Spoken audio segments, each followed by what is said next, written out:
এই সপ্তাহের মধ্যে যদি কিনা আগামী 72 ঘন্টার মধ্যে আমরা অলরেডি ডেট দিয়ে দিচ্ছি, এর মধ্যেই যদি এই ডেটের আগে যদি তারা আমাদের দাবি বাস্তবায়ন করে তাহলে আমরা সেই আন্দোলন থেকে আমরা সরে আসবো ইনশাল্লাহ। আর যদি আমার সাধারণ সম্পাদক একটা জিনিস আপনাদের বলতে হয়েছে, সরকারি প্রতিষ্ঠানে শূন্যপদ আছে অনেক, লক্ষ লক্ষ সেখানে আছে আউটসোর্সিং দৈনিক মজুরি ভিত্তিক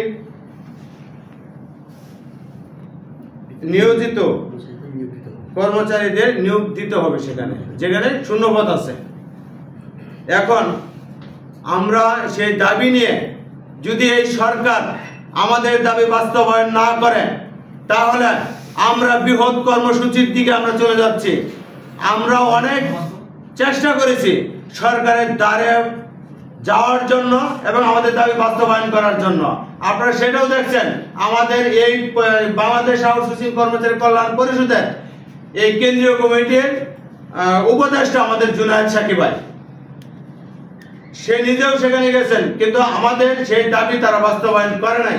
তাই সেই দাবি বাস্তবায়ন না করার কারণে আমরা সেই আন্দোলনের দিকে যাচ্ছি। আমাদের আন্দোলন আগামী 11 অক্টোবর রোজ শনিবার সকাল 9টায় আমরা প্রেস ক্লাবে অবস্থান করব।